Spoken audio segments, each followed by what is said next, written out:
You know, it's one of the most confusing and, well, heartbreaking things for a parrot owner. One minute, everything's great, and the next, your bird, the one you've poured so much love into, is suddenly terrified of you. So let's get into it. We're going to figure out what's really happening and, most importantly, how we can start to fix it. I mean, it's just like the slide says, right? One day, they're your best buddy, and the next, they're lunging or screaming or just scrambling to get away from your hand. And you're left standing there thinking, what did I do? The hands that have only ever fed and pet them are suddenly a monster. If that's you right now, trust me, you are not alone. And the good news? There is absolutely a way to get that trust back. All right, so here's our game plan. We're going to start by decoding your parrot's fear. Then, we'll try to see the world through their eyes and learn to read their signals.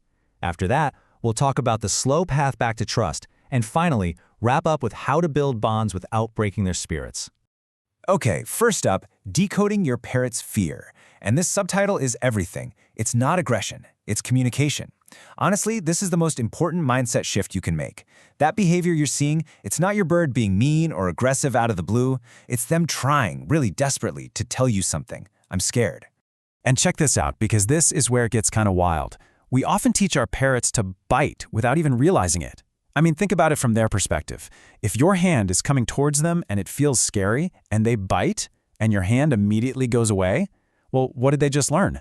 They learned that biting works. It's not them being vicious. It's them using a tool that we accidentally taught them is super effective at making scary things disappear. So that leads us perfectly into our next section, the world through their eyes. And this is all about why parrots are just wired for caution. To really get this, we have to flip our whole perspective. We have to stop thinking like a human, who is, let's face it, a predator, and start thinking like a small, feathered prey animal. Their whole world, their whole biology, is built around one thing: survival.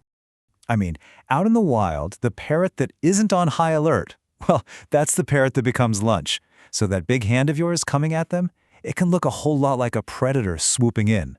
And it gets even crazier. They can have one single bad experience. Maybe you accidentally clipped a blood feather or they fell off your hand, and that's it. That one event can create an instant, rock-solid fear. It's a survival mechanism called one-trial learning. Great for avoiding predators, but it sure makes our job of rebuilding trust a whole lot tougher.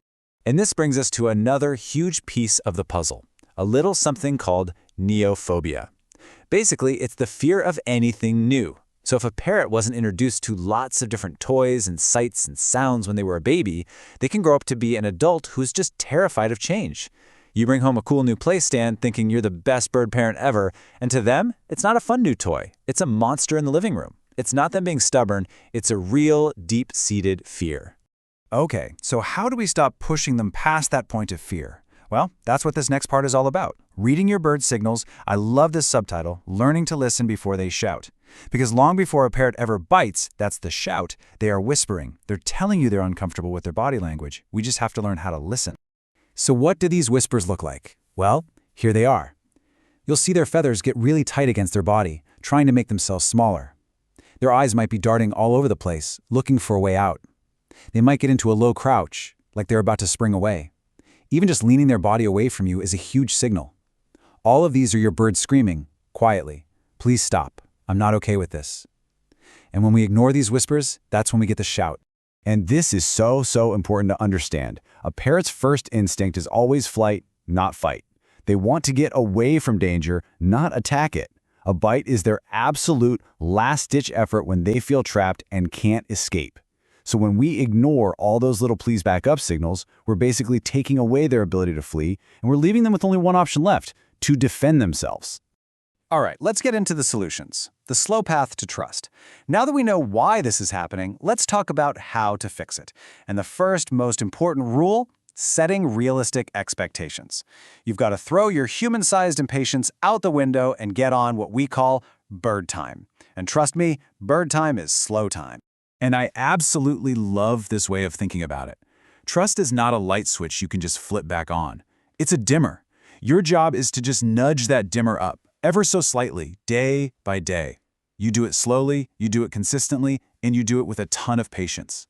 If you try to crank it all the way up at once, you're just going to blow the fuse. And just to give you an idea of what slow time really means, take a look at this. If you've got a rescue bird with a tough past, we're talking maybe 6 to 18 months just for them to accept treats from you. A deep bond could take 2, 3 years or more. So if you're a month in and feeling like you're failing, look at this. You're not failing. You're right on schedule. This is just what the work looks like. Okay, this brings us to the grand finale. Building bonds, not breaking spirits. This is where we get into the practical, hands-on tools. We're going to talk about the actual science behind building that relationship back up. And it's all about earning trust, not demanding it.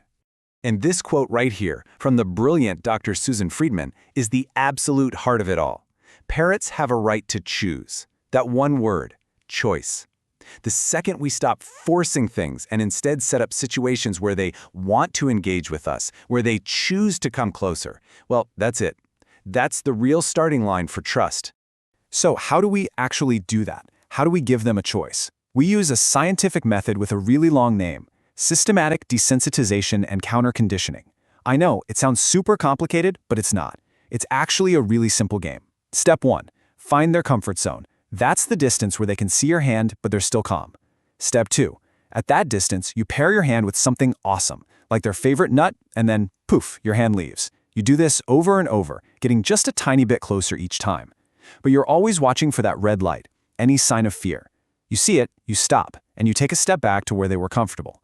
Eventually, your hand stops being the scary monster and starts being the awesome thing that makes treats appear. It's a game your bird can't lose. And really, when you get down to it, there are 2 paths you can take. There's the old, outdated path of force, of dominance. And yeah, it might work in the short term. You might get a bird that submits. But you risk something awful called learned helplessness, where the bird just gives up. They become a shell because they've learned nothing they do matters. Or you can take the path of trust, the path of persuasion and choice. This one builds a confident, happy bird and a real lasting bond. So, let's put it all together in your daily toolkit. First, be predictable. Routines make parrots feel safe. Second, let your bird set the pace for everything. Everything. Reward any little bit of calm or brave behavior. And this one's huge. Just hang out. Spend quiet time near their cage, talking softly with zero pressure. Think of it like this. Every single calm interaction is a little deposit you make into the trust bank. And finally, let's really think about what we're aiming for here. The goal isn't getting your bird to do a trick like step up. I mean, that's nice, but true trust, that's something else entirely. True trust is seeing them be vulnerable in front of you. It's when they feel so safe that they'll calmly preen their feathers, or you hear that happy little beak grinding sound, or, and this is the big one, they close their eyes in your presence. That's it. That's when you know you've made it. So, it all comes down to this. Our goal is to empower our birds, not overpower them. It's about mending that relationship, not breaking their spirit. So as we wrap up, I want you to ask yourself, what is just one small, patient thing you can do today to start this process? Seriously, maybe it's just sitting 10 feet away from the cage and reading a book for 5 minutes.